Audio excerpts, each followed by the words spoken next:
हरि ओम।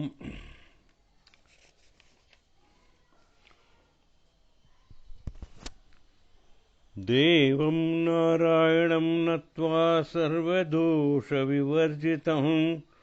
परिपूर्णं गुरुश्चान् गीतार्थं वक्ष्यामि लेशतः।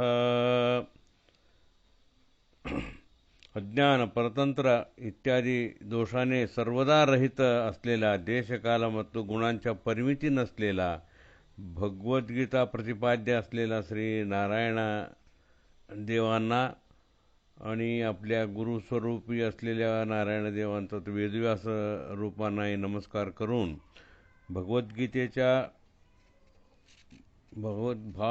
फार अर्थगर्भित असले तरी श्रोतृगळ आणि माझ्या यथामती अनुसरून मी हे गीतार्थम वक्ष्यामी लेशथा, माझ्या यथामती मी गीतार्थ सांगत आहे. समस्त गुणसंपूर्णं सर्वदोषविवर्जितं नारायणं नमस्कृत्य गीता तात्पर्यमुच्यते. असे समस्त गुणपूर्ण असलेल्या, दोषरहित असलेल्या नारायणाला नमस्कार करून गीता तात्पर्य पण ह्याच्याच बरोबर आम्ही यथामती सांगतो. असं करून श्रीमन्नारायणांचा चरणी, श्री वरद विठ्ठलाच्या चरणी, श्री रुक्मिणी विठ्ठलाच्या चरणी नमस्कार करून स्वरूपोद्धारक गुरु श्री श्री श्री सत्यात्मतीर्थ श्रीपाद यांच्या चरणी दंडवत घालून आजचा विचारधाराचा कार्यक्रम, त्याच्या अंतर्गत हा गीता ह्याचा कार्यक्रम सुरू करूया. आतापर्यंत आपण 4 अध्याय समाप्ती केलेले आहे. गीता म्हणजे काय, गीतेचा जनरल प्रस्तावना आपण ऐकला.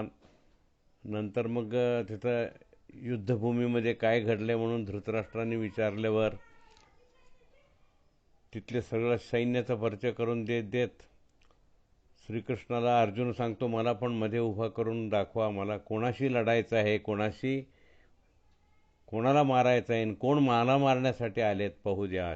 त्यावेळी त्यांनी सगळं आजोबाप, त्यांच्या गुरुवरे द्रोणाचार्य, भावंड, मुलं, नातवंड सगळं पाहून एकदम त्याचा हात थरथरू लागतात आणि म्हणतो, मी युद्ध करणार नाही, ह्या युद्धाने मला काही सुख मिळत नाही, असं तो करतो. तो पहिला विषाद अध्याय होता. म्हणजे अर्जुनांचा विषाद योग होता. तर योग म्हणजे प्रत्येक ठिकाणी 18 अध्यायाला योगच आम्ही म्हणतो. योग म्हणजे उपाय. नाना उपायाने आपल्याला ज्ञान आणि मोक्ष संपादन करायचं आहे, की त्याच्यासाठी हळूहळू एक एक उपाय कसे करत जावे ह्याच्या विश्लेषण प्रामुख्याने आपल्याला फार मार्गदर्शक ठरतात. आणि ते असं विषाद आलेले असताना श्रीकृष्ण त्यांना काय सांगतो, हा तत्व काय आहे, नियम काय आहे, धर्म काय आहे, असं सगळ्याचा परिचय करून देत त्याला म्हणतो, तुझा हा अनाठाई दुःख करतो, ह्याच्यामध्ये तुला उलटा पापच लागणार आहे. असा वेगवेगळ्या परीने त्याच्या 4 प्रश्नाला श्रीकृष्ण उत्तर दिल्यावर सुद्धा हा अर्जुन म्हणतो, मग हा मुक्तिमार्गासाठी संन्यास होणे हा सुद्धा आहे म्हणतो, तर मी संन्यासी का होऊ नये. त्यालाही श्रीकृष्ण उत्तर देतो, ते संन्यास घेणं हा ऐच्छिक प्रश्न नसून पात्रतेचा प्रश्न आहे. तर तू क्षत्रिय असल्याकारणाने, तुझ्यावरती अनेक कर्तव्य असल्याकारणाने तू संन्यासी योगापेक्षा हा गृहस्थाश्रम कर्मयोग करणं हा तुला श्रेष्ठ आहे. आणि मग त्या कर्मयोगामध्येच अर्जुना परत विचारतो 4थ्या अध्यायामध्ये वगैरे, तो असं म्हणतोय खरं, परत तूच म्हणतो हा कर्म केल्यामुळे ज्ञान प्राप्ती होते, ज्ञानानेच मुक्ती मिळते. पण इथं तर एका ठिकाणी असं सांगतो की ती युद्ध न करणारे हे संन्यास आश्रम स्वीकार करण्यामुळे, संन्यास योगामुळे आपल्याला डायरेक्ट ज्ञान मिळू शकतो, हा युद्धाची आवश्यकता नाही, हा दुःख शोकांतिका नकोच आहे आपल्याला.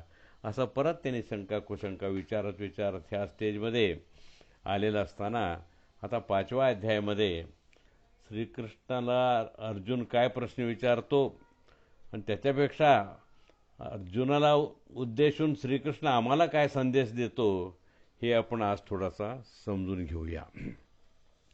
5व्या अध्यायामध्ये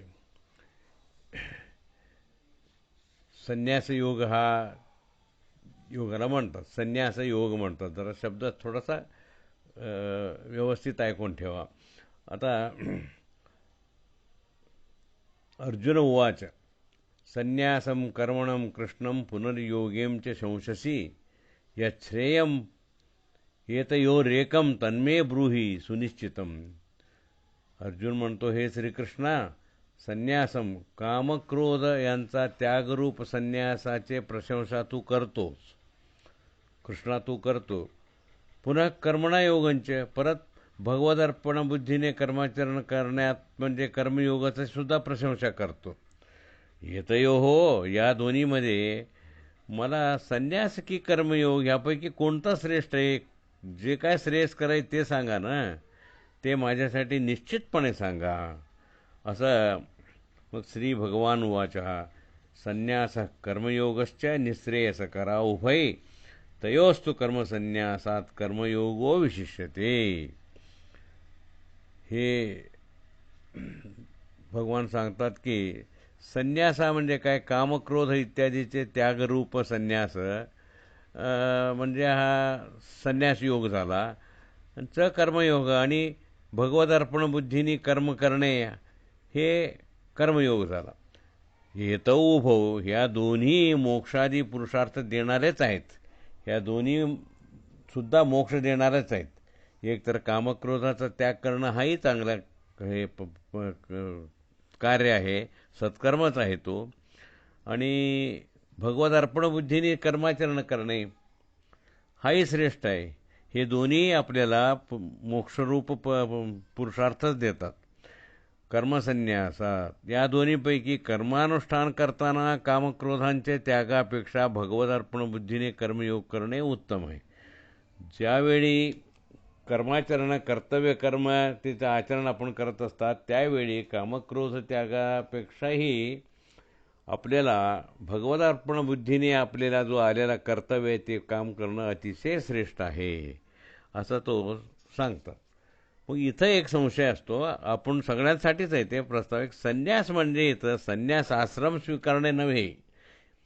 संन्यास घेणे म्हणजे काय, संन्यास घेणे नाही, कामक्रोध आणि फळांची त्याग करणे, त्यागरूप संन्यास. म्हणजे त्याच्यासाठी आपण आता जो यती आणि संन्यासी मिळतात त्यांनी यथार्थपणे दीक्षा घेतलेली असतात, यतिधर्म स्वीकारलेले असतात आणि केसमुंडनादी करून केवळ 5 घरामध्ये मागून खाणे आणि बाकीच्या वेळी ज्ञानाचा प्रसार करणे, सर्व शिष्यांना आपलं तत्त्वज्ञान काय आहे, हरिमहिमा काय हे समजून सांगणे, हरिसर्वोत्तमत्वंच प्रतिपादय, हरिसर्वोत्तमाला सर्व जगभर पसरवणे, हे इत्यादी लोक हा संन्यासींचं काम आहे. संन्यासी करतात. त्यांना गृहस्थाश्रम म्हणजे त्यांना गृहस्थाश्रम नसतो, यज्ञयाग नसतात, कर्म सांगितलंच नाही त्यांना अग्नी शिवताच येत नाही, त्यांना कर्म येत नाही. तसलं संन्यासी तुम्ही समजत असेल तर चूक आहे. तसलं संन्यास मी सांगत नाही तुला. गृहस्थाश्रमी राहून सुद्धा संन्यास म्हणजे काय की त्याग करणे. कामक्रोध असे जे काय तुझ्या वाईट गुण आहेत की नाही, क्राम क्रोध लोभ मोह मद मत्सर हे काय आहे षड्रिपू, तर त्याचा तू त्याग करायला पाहिजे की ते जवळ येऊ नये, असं त्याचा तू त्याग केला पाहिजे. आणि कर्मफलाचा इच्छासुद्धा तू त्याग केला पाहिजे. म्हणजे कर्मफळ म्हणजे काय, आता तू जे काय कर्म करायला चाललं आहे ना त्याच्यापासून मला अमुक फळ मिळेल असेही आशा धरू नको. ते सर्व भगवदर्पण बुद्धीने विष्णुपूजा समजून तू कर्म करायचा. त्याच वेळी तुझ्या मनातले जे वाईट गुण आहेत ते लांब ठेवायचं. ह्या दोन्ही योगाला हा एक योगच आहे. तुमच्यातला अरिषड्रिपू बाहेर घालवणे, तुमच्या मन विशुद्ध मन करणे आणि कपट वंचना इत्यादी लोकांपासून दूर राहणे, हे सर्व जे काही कार्य आहे ह्याच्यासाठी मनाला अतिशय संस्कार द्यावा लागतो तुला.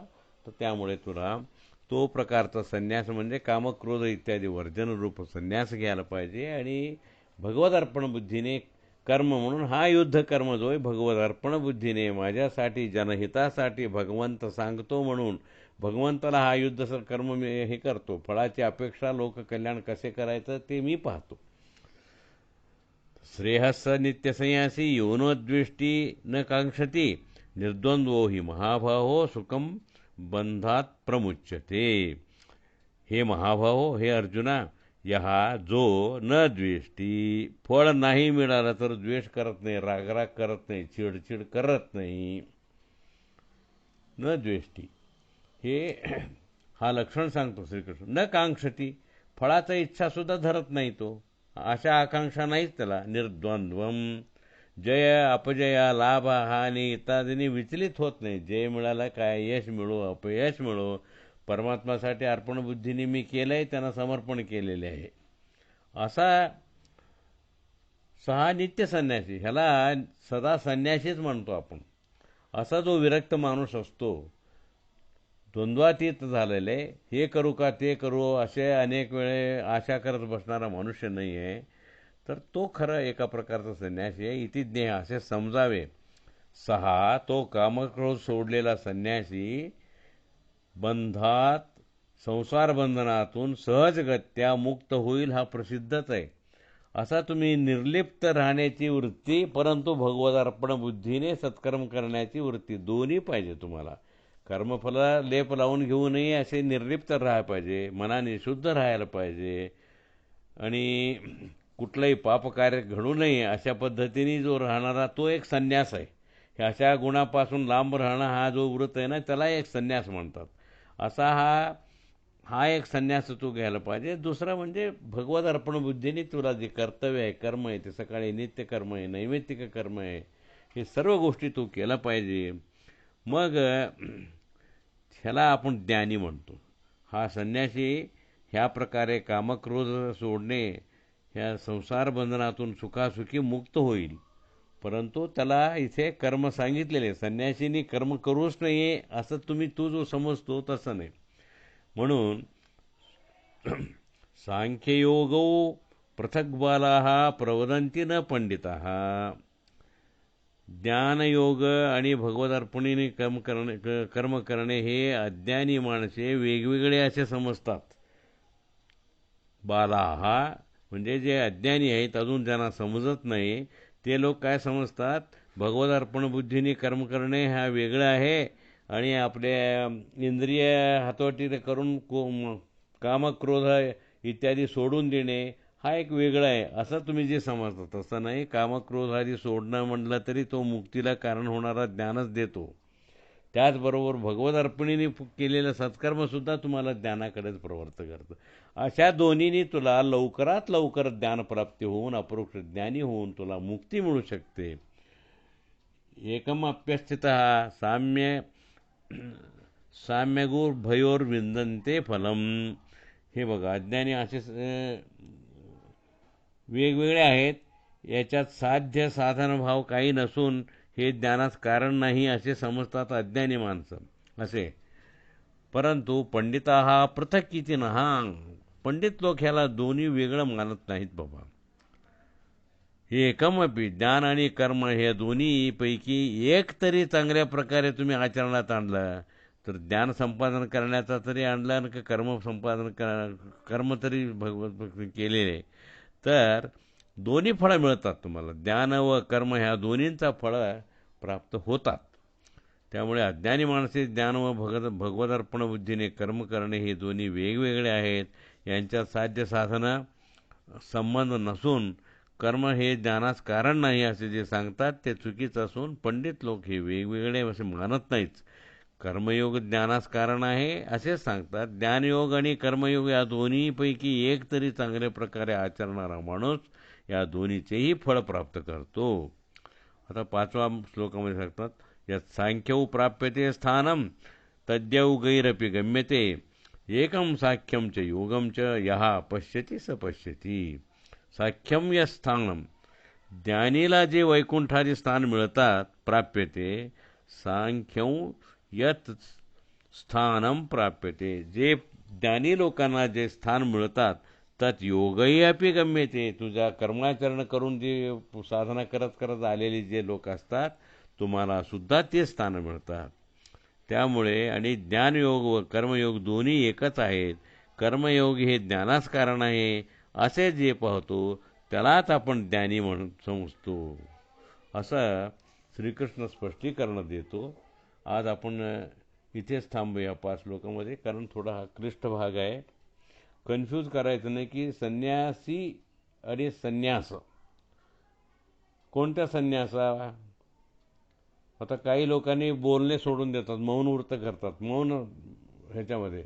तसंच एकदम क्रोध सोडून देणे, अंगातल्या काम क्रोध हे जे काय गुण आहेत, वाईट गुण आहेत, काम क्रोध लोभ मोह मद मत्सर, ह्याच्यापासून एक वंचना द्वेष, हे सगळं आहे निवून चांगला माणूस होण्याचा प्रयत्न करायला. देव माणूस आहे, कोणाचा एक नाही 2 नाही, असे तुम्ही व्हायला पाहिजे. हा एक विधाचा संस्कार तुम्ही एका बाजूने जे आहे त्याला संन्यास म्हणतात. म्हणजे संन्यास म्हणजे कामक्रोध आदी वाईट गुण सोडून देणे आणि कर्मफलावरचा जो इच्छा आहे फलाची ते सुद्धा सोडून देणे, ह्याला संन्यास म्हणतात. त्याचा अर्थ कर्मसन्यास नव्हे, कर्माला सोडणे नव्हे, कर्मापासून मिळणाऱ्या जो फळ असतो ते फळ सोडणार, फळ सोडणार. सत्यज्ञानतीर्थ तेच सांगतात. तुला ह्याच्यातून निर्लिप्त राहा म्हणलं की मग ते युद्ध करतच नाही, माझ्या कर्तव्य कर्मच करत नाही, असं नाही. ते तुला केलंच पाहिजे, परंतु त्याच्यापासून मिळणारे जे फळ आहे ना त्याचा तू त्याग करायला पाहिजे. आणि त्याच्यासाठी अनुकूल व्हावा म्हणून हे मनाचा विशुद्ध अंतरात्मना तू व्हायला पाहिजे. हे अर्जुना, केवळ कामक्रोध सोडले पण भगवदर्पण बुद्धीने कर्मयोगच करत नसेल तर तेही दुःखच देते.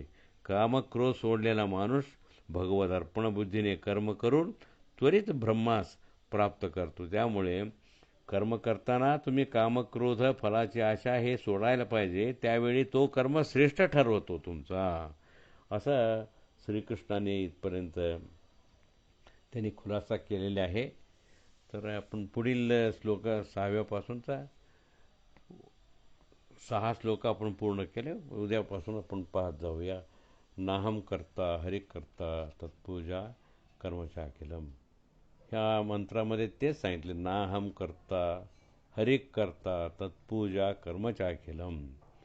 नाहम करता, मी नाही केले, देवानीच माझ्याकडनं करून गेले. नाहम करता हरि करता, तेव्हा तूच केलेले आहे. तत्पूजा कर्मचाखिलम, हा तो पूजा समजूनच, पूजा कर्म समजूनच आत्ता मी जे काय कर्म करतो ते तुझा पूजाच आहे असं समजून तुझ्या पूजा रूप इच्छेने हे करतो. मला फलाची आशा नको, मला कशाचंही नको, माझ्या अंगी कुठलाही वाईट गुण नको. हे जे आहे ना त्यासाठी आपण प्रत्येक वेळी लोक विचारतात, हे काय म्हणतात तुम्ही. नाहम करता हरि करता तत्पूजा कर्मचाखिलम, हे जे काय कर्म मी करतो ना, अखिलम कर्मच, हे तत्पूजा रूप आहे आणि सगळं काही तुझ्यासाठीच आहे देवा, तुझ्या प्रीत्यर्थ, तुझ्यासाठी मी तुझ्या प्रेरणेप्रमाणे तूच उभा राहून करून घेतलेला हा कर्म असून हा मी तुला समर्पण करतो.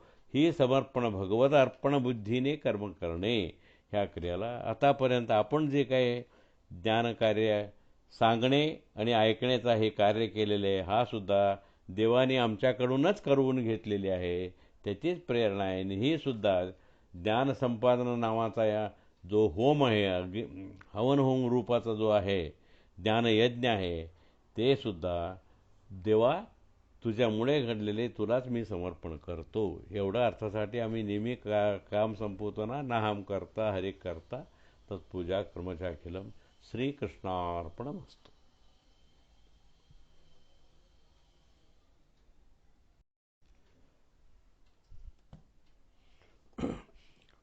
हरि ओम. देवं नारायणं नत्वा सर्वदोषविवर्जितं परिपूर्णं गुरुश्चान् गीतार्थवक्ष्यामि लेशतः.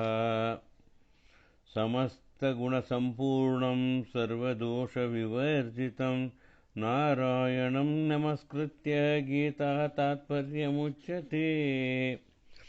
श्रीमदाचार्य मंगलश्लोकामध्ये गीता भाष्य आणि गीता तात्पर्य अशा 2 ग्रंथ त्यांनी लिहिले आपल्या गीतेवरती. तर भाष्य म्हणजे प्रत्येक श्लोकाचा आपण जे अर्थ समजून घेतले ते बरोबर आहे का नाही, मग त्याच्याबद्दल हे असेल तर टिप्पणी वगैरे त्यांनी देऊन भाष्य लिहिले, मग तिथार्थ वगैरे समजून सांगितले, विवरण दिली. परंतु तात्पर्यामध्ये काय होतं, जेव्हा जेव्हा दुमत येतंय वेदातला किंवा एका अर्थाचा निर्णय करताना काहीतरी दुमत येतात आणि 2-3 प्रकारच्या श्रुती वगैरे समोर येतात, त्यावेळी त्याचं तात्पर्य काय, नेमकं काय अर्थ घ्यायचा हा निर्णय करावाच लागतो. त्यासाठी सुद्धा त्यांनी दिले. त्यामुळे गीतेचा अभ्यास करायचा असेल तर ते गोदरेज कपाटाचा 2 चाव्यासारखं आहेत, गीता भाष्य आणि गीता तात्पर्य. तर हे 2 चावी आपल्याकडे जर असेल तर पूर्णपणे गीता तुमच्या ताब्यात असल्यासारखा.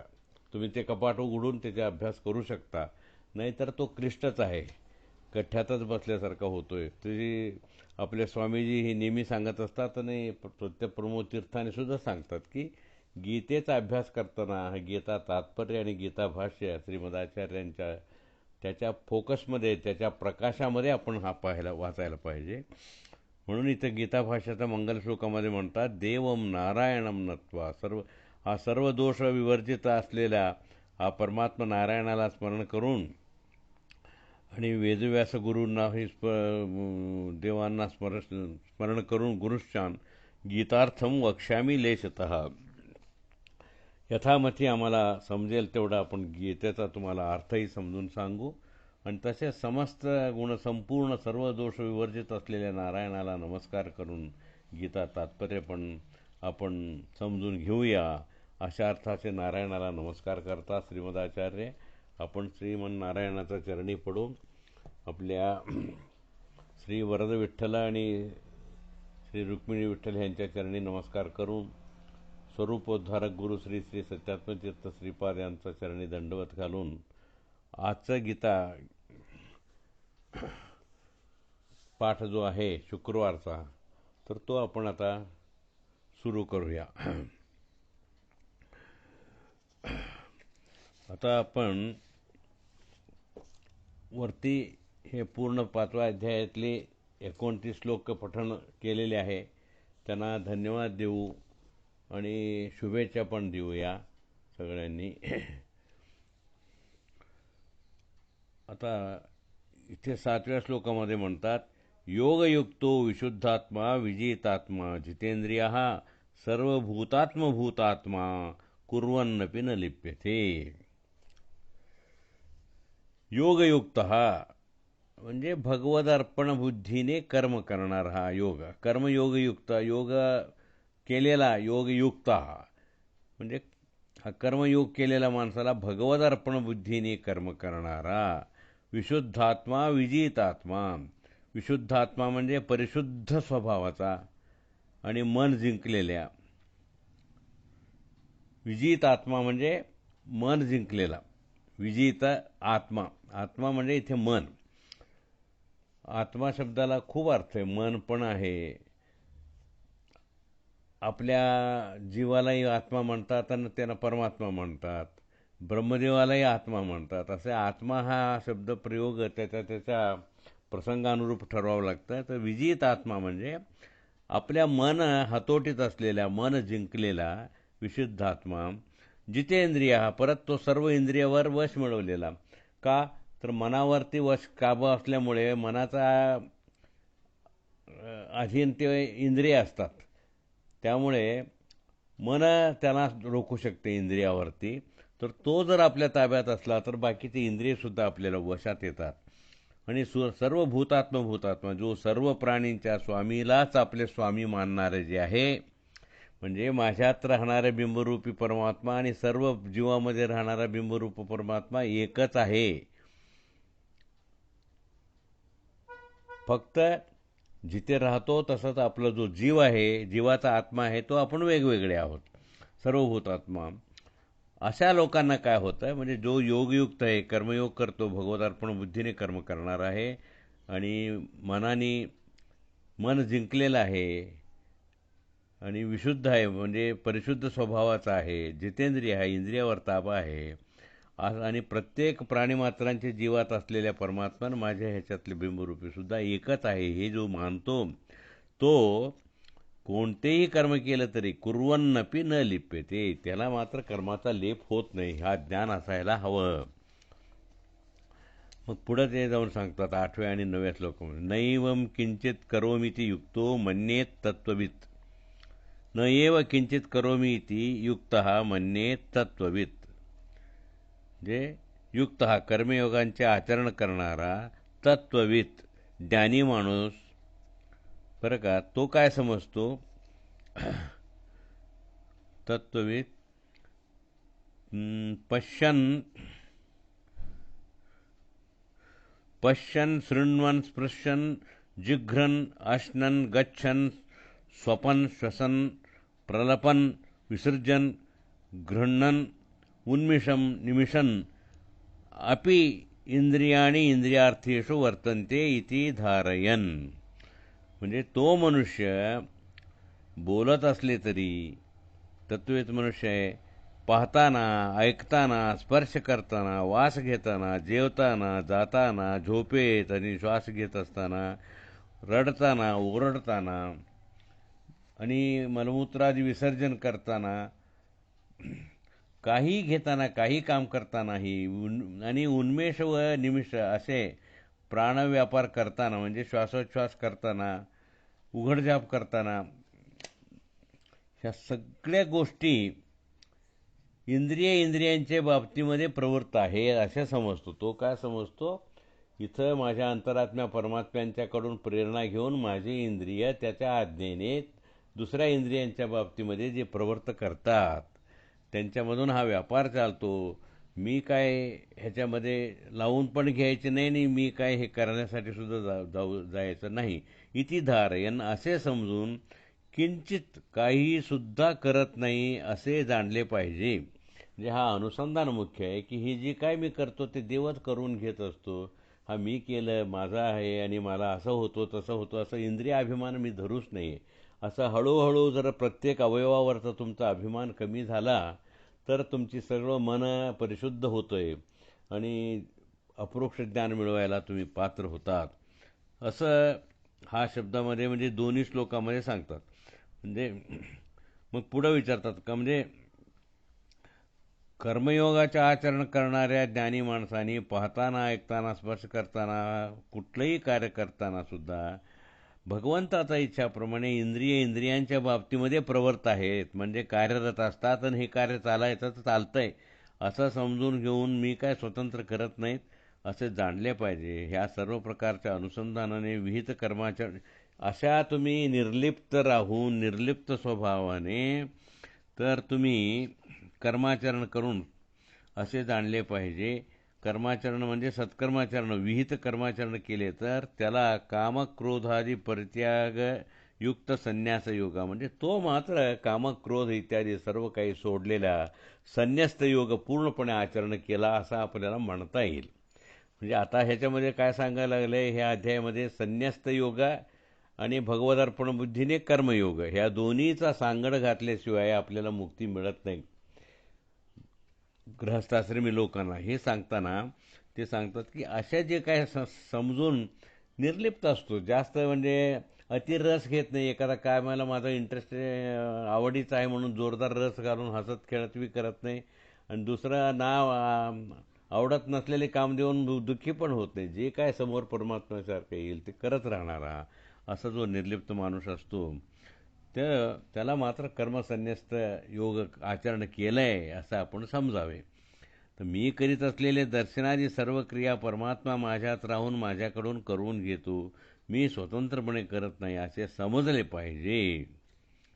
मग पुढं सांगत, ब्रह्मण्याधाय कर्माणि संगम त्यक्त्वा करोति यः लिप्यतेन स पापेन पद्मपत्रमिवांभसा. यः संगम त्यक्त्वा, जो फळाची इच्छा सोडून, संगम त्यक्त्वा म्हणजे आसक्ती सोडून, त्याची हे आशा न धरता,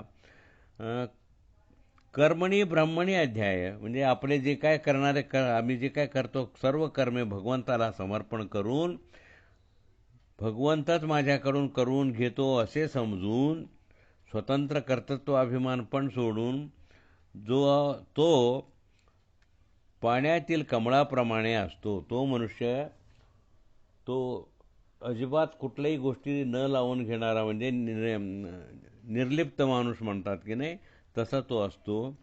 त्यावेळी तो कमळातील जसं कमळाला वरती पाणी पडलं तरी अजिबात थांबत नाही, होऊन जातो आणि मग तो पाण्यात भिजलं होतं, त्याचा तुम्हाला माग सुद्धा काही राहत नाहीत. असे कमळास पाणी लागत नाही.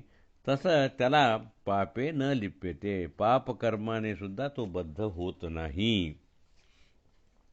जी व्यक्ती फलेच्छा सोडून सर्व कर्म परमात्म्याला अर्पण करून जो हे करत असतो, तो माणूस सर्व पाण्यातील कमलपत्राला पाणी स्पर्श करीत नाही. तसे पापकर्माने सुद्धा तो बद्ध होत नाही, त्यामुळे त्याला पापे लागत नाहीत हे सांगतात. मग 11व्या श्लोकामध्ये कायेन मनसा बुद्ध्या केवलैरिंद्रियरपि योगिनः कर्म कुर्वन्ति संगम त्यक्त्वा आत्मशुद्धये. योगीजन संगम त्यक्त्वा फलासक्ती त्याग करून आत्मशुद्धये मनशुद्धीकरणासाठी कायेन मनसा बुद्ध्या शरीर मन व बुद्धीद्वारे तसेच केवलही विषयासक्तीरहित इंद्रियांनी देखील कर्म करतात. ते कुठलंही इंद्रिय त्या विषयामुळे मला हाच पाहिजे हा असं जास्त उतावीळ होऊन करत नसतात. जे कर्म प्राप्त आहे ते प्राप्त कर्म ते करत राहणार आहे. योगीजन आसक्तीचा त्याग करतात. मनशुद्धीसाठी शरीर मन व बुद्धीद्वारे सतत विषय भावना रहित इंद्रियांनी देखील कर्मे करतात. युक्तः कर्मफलम त्यक्त्वा शांतीम आपनोति नैष्टिकीम अयुक्त कामकारेण फले सक्तो निबध्यते. युक्तः भगवदर्पण बुद्धीने कर्म करणारा जीव कर्मफलम त्यक्त्वा कर्माचे फल सोडून नैष्टिकीम स्वाभाविक शांती आणि स्वरूप आनंद देणारा मोक्षप्राप्ती करतो. म्हणजे भगवदर्पण बुद्धीने काम करणारा जो जीव असतो कर्मावरचे सुद्धा आसक्ती सोडतो आणि सर्व कामक्रोधादी सुद्धा त्यांनी सोडून दिलेले अशा स्वाभाविक माणसाने स्वाभाविकच त्याला शांती आणि स्वरूपानंद देणारा मोक्ष त्याला लवकरच मिळते. भगवदर्पण बुद्धीने कर्म न करणारा माणूस जो असतो तुच्छ असा ऐहिक फलातच आसक्ती ठेवून संसारात पडतो. जो भगवदर्पण बुद्धी न करता मला हे पाहिजे ते पाहिजे ते पाहिजे म्हणून करूया, हे पाहिजे म्हणून करूया असं, आणि काही यज्ञ करताना सुद्धा हा मला जर फळ देणार असेल त्याच्यासाठी करूया, ही जी काही लोक असतात त्यांनी फक्त इथली ऐहिक सुख वगैरे मिळवतात त्याच्याप्रमाणे परत परत संसारामध्येच ते बुडत असतात. इथं आपण आज इथे थांबूया 12व्या श्लोकामध्ये. आता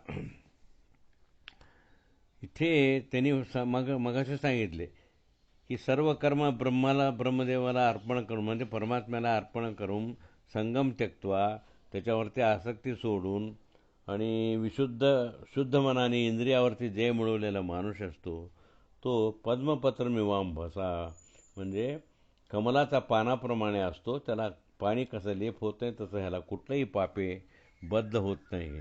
तर हे सांगताना मागे ह्याच्यामध्ये दास समुदायाने सुद्धा, कारण दासलोकसुद्धा पूर्वी हे सगळं शास्त्र अभ्यास केलेले असायच्या, तर त्यांनी एक छान अभंग लिहिले, मागे आपण एखादं निरूपणही केलं होतं.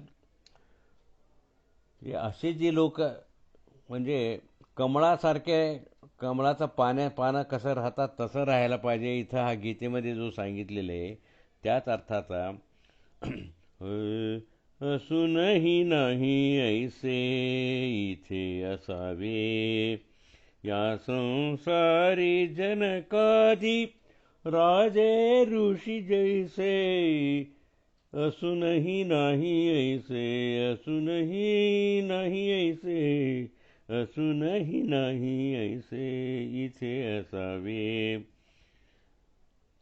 असून सुद्धा मी इथे नाही असं, जसं पाण्यामध्ये कमळ असतं चिखलातूनच वाढतंय पाण्यातच उभा राहतंय, परंतु अंगाला चिखलही लावून घेत नाही पाणी पण लावून घेत नाही, परंतु त्या वरच्या सूर्याला पाहून उमलतंय ते. तसं आपण या संसारामध्ये सागरामध्ये असून पाण्यातच असून ह्यातली चिखल अनेक तापत्र्या पाप पुण्य ह्याच्यासुद्धा आपण अंगाला न लावून घेता निर्लिप्त स्वभावामध्ये जसं सांगितलंय नाहम करता ह्या भावनेने तुम्ही जर राहायला पाहिजे. आणि ह्याच्यापासून अतिशय दूर असून ह्या सर्वाचा नियंत्रण ठेवणारा जो स्वतंत्र कर्ता श्री हरी आहे त्याच्याकडे पाहून आपण आनंदी राहायला पाहिजे. मगच आपल्याला मोक्ष मिळू शकतो. हा गीतेतला 10व्या श्लोकातल्या अर्थाबद्दल ते सांगतात. असूनही नाही ऐसे इथे असावे या संसारी जनकाजी राजे ऋषी जैसे. ह्या संसारामध्ये कसं पाहिजे तुम्ही? जनक, प्रियव्रत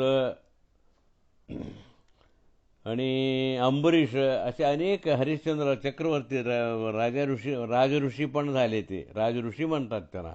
ऋषीतुल्य माणूस असतात ते सगळे. आणि त्यांच्यासारखं राहायला पाहिजे. कारण जनकाचं उदाहरण काय घेतात ते पुढं सांगतात.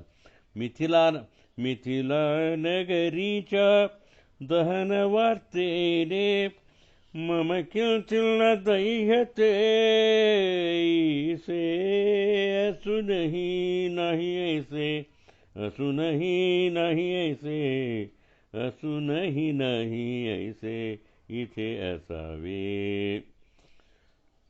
मिथिला नगरीच्या दहन वार्तेने. एकदा काय झालं, याज्ञवल्क्य महाराजांचा ऋषी तिचे भागवत सत्र चालू होतं, ज्ञानसत्र. त्या जनकराजांनीच बोलवलेलं. संध्याकाळी सर्व लोक यायचं, गावातले सगळे यायचं ऐकण्याच्या इच्छेने.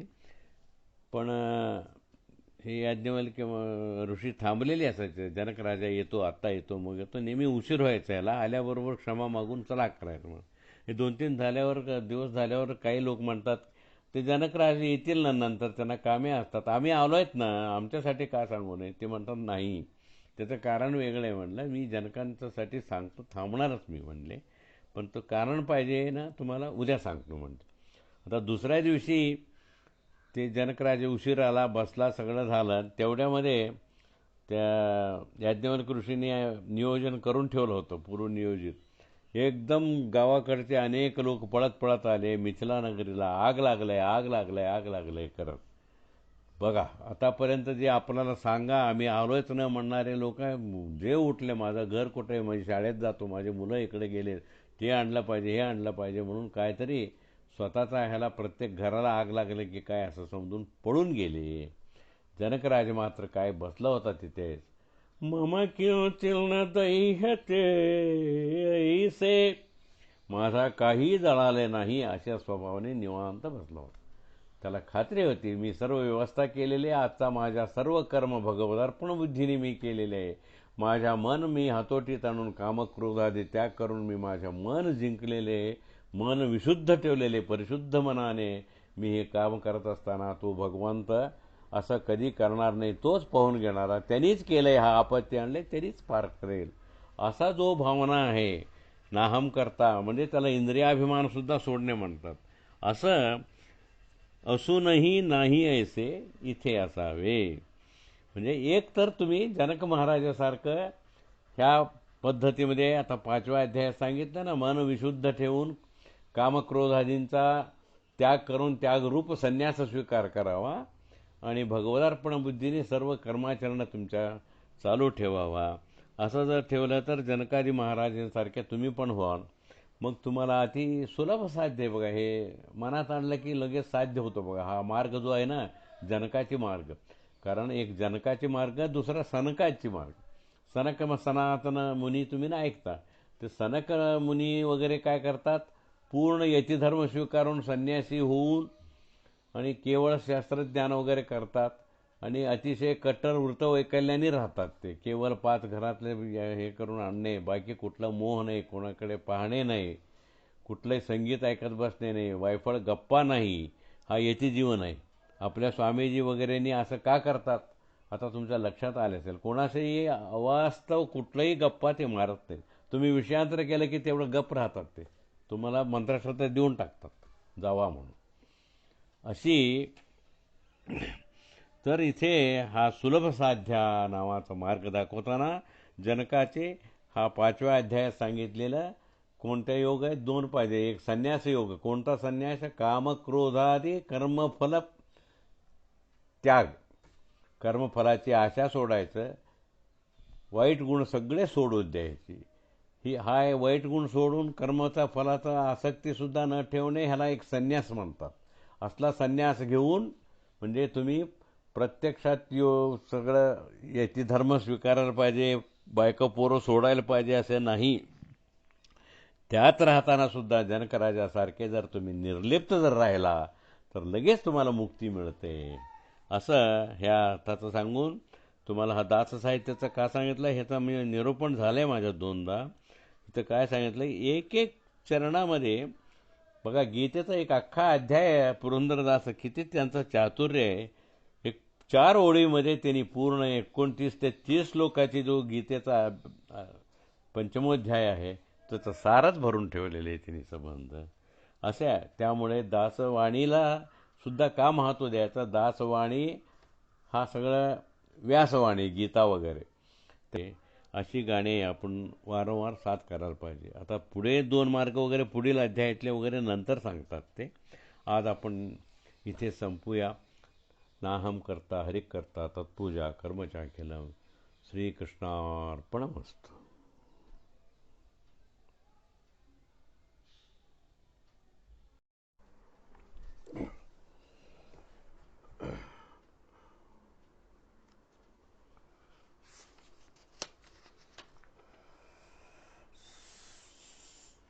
श्लोक 13वा पाहूया. सर्व कर्माणि मनसा संन्यासास्ते सुखम वशी नवद्वारे पुरे देही नैव कुर्वन् कारयन्. वशी इंद्रिय वशात असलेल्या, देही म्हणजे माणूस, इंद्रिय वशात असलेल्या माणूस सर्व कर्माणि मनसा संन्यास्य आपल्याकडून करण्यात आलेल्या सर्व कर्मांना मनाने परमात्म्याला समर्पण करून न एव कुर्वन् सन् मी काही स्वतंत्रपणे केले नाही असे, न कारयन स्वतंत्रपणे करूनही घेत नाही या भावनेने नवद्वार पुरे हे कान नाक डोळे इत्यादी जे 9 द्वारांचे शरीर आहे ना त्या शरीरामध्ये सुखी असते, सुखाने राहतो. भावार्थ काय, इंद्रिये आपल्या वशात असलेली व्यक्ती स्वतःकडून करण्यात आलेल्या सर्व कर्मांना मनाने परमात्म्याला समर्पण करून मी काय स्वतंत्रपणे केले नाही व करून घेत नाही, नाहम करता हरिक करता या भावनेने या नवद्वार असलेल्या शरीरामध्ये सुखाने राहतो. म्हणजे तात्पर्य काय की इथे आपण कर्मलेप न होता सुखाने जर राहायचं असेल तर सर्व कर्म त्याच्या फलाची अपेक्षा न धरता कर्म म्हणजे संन्यास त्याग करून कर्मफलांची त्याग करून त्या परमात्म्यानेच केलं त्यानेच करून घेतलं या भावनेने जर तुम्ही समर्पण केलं तर तो कर्म तुम्हाला कर्मलेप होत नाही आणि तुम्ही सुखाने राहू शकता. आणि शाश्वत सुख देणारा परमात्म्याला समर्पण केल्यामुळे हा पुण्यकर्म असेल तर तुम्हाला त्याची पुण्यकर्माचा फळ मिळते आणि तो तर काय पापकर्माचा लेप घेतच नाही. पुढे सांगतात 14मध्ये न कर्तृत्व न कर्माणि लोकस्य सृजति प्रभु न कर्मफल संयोगम स्वभावस्तु प्रवर्तते. प्रभू स्वतंत्र असलेले परमात्मा लोकस्य कर्तृत्व न सृजती, लोकसमुदायाला सर्वांना अग्निहोत्रादी क्रियेमध्ये स्वतंत्र कर्तृत्व कधी तो उत्पन्न करत नाही. आपल्यासाठी स्वतंत्र कर्तृत्व असं तो देत नाही. तेवढाच नव्हे, कर्माने न सृजती कर्माने उत्पन्न होणाऱ्या अदृष्ट फलातही सुद्धा स्वातंत्र्य देत नाही. लोकस्य कर्मफल संयोगम लोकांना कर्मफळाबाबतही सुद्धा न सजती स्वातंत्र्य देत नाही. तो कुठल्याही ह्याच्यामध्ये देत नाही. स्वभावतः तो एव स्वाभाविक स्वतंत्र असलेले हा परमात्माच प्रवर्तते, त्या त्या क्रियेमध्ये स्वतंत्रपणे प्रवर्त असतो. इथं काय, स्वतंत्र असलेला हा परमात्मा समस्त लोकाला अग्निहोत्रादी सर्व क्रियेमध्ये स्वतंत्र कर्तृत्व देत नसून प्रेरणा देतो. कर्माने उत्पन्न होणाऱ्या अदृष्ट फळामध्ये सुद्धा आम्हाला स्वातंत्र्य देत नाही. आपण मागेच ऐकलंय बरं का, ह्याच्यामध्ये मागच्या 2ऱ्या 3ऱ्या अध्यायामध्ये कर्मफळाबद्दल आसक्ती ठेवू नको. असं कर्मण्येवाधिकार असते मा फलेषु कदाचन ह्या श्लोकावेळी सांगतं. मा फलेषु कदाचन, तू फळाबद्दल सुद्धा त्याच्याबद्दल तू आसक्ती ठेवू नको. फळाबद्दल सुद्धा आसक्ती न ठेवता फक्त कर्म करण्यासाठी तो अधिकारी आहे असं श्रीकृष्ण आपण सांगितलेले. त्यामुळे कोशातलेही आपल्याला स्वातंत्र्य नाही. तो प्रेरणा देऊन करता करविता तोच असतो. लोकांना कर्मफलाचा संबंधाबाबत सुद्धा स्वतंत्र देत नाही. स्वाभाविकच स्वतंत्र असलेला हा परमात्मा सर्व प्रकारचे कर्मजनित फळ व त्याच्या संबंध याबाबत स्वतंत्रपणे प्रवर्त असतो. आता पुढं 15व्या श्लोकासाठी प्रास्ताविक सांगतात सत्यध्यानतीर्थ स्वामीजींनी. परमात्मा सर्व ठिकाणी सर्व बाबतीमध्ये प्रवर्तक असेल तर आम्हास का समजून येत नाही, या प्रश्नाला इथे उत्तर देतात. लोकांचे प्रश्न असा आहे, सगळं काय तो स्वतंत्र असेल मग आम्हाला का समजून येत नाही ह्या गोष्टी. तर तिथे सांगतात 15व्या श्लोकामध्ये, नादत्ते कस्यचित पापम न चैव सुकृतम विभुः अज्ञानेनावृत्तम ज्ञानम तेन मुह्यन्ति जंतवः. विभुः हा परमात्मा कस्यचित पापम न आदते, कोणतेही पापकर्माचे फळ कधीही स्वीकारत नाही. तुम्ही जरी तो समर्पण केलं तर तुमच्या पापकर्माच्या फळ तो परमात्मा कधी त्याने स्वीकार करणार नाही. कस्यचित सुकृतम, कोणतेही न एव आदते, आणि कोणतेही पुण्यफळ देखील तो स्वीकारत नसतो. परंतु अज्ञानेन ज्ञानम आवृत्तम, अज्ञानामुळे ज्ञानसाधक बुद्धी झाकलेली आहे आपली, त्यामुळे तेनं जंतवः, हे सर्व जीव मुह्यंती, मोहित होतात, परमात्माला समजूनच घेत नाही आणि परमात्माबद्दल मोहामध्ये पडतात आपले लोक. हे ह्याच्यामध्ये तो क्लिअर करून सांगतात. म्हणजे परमात्मा हा कोणतेही पापकर्माची किंवा पुण्यकर्माची फळे स्वीकारत नसून अज्ञानाने सर्व जीवांची बुद्धी झाकली असल्यामुळे सर्व जीव मोहित होऊन परमात्म्याला समजत नाही.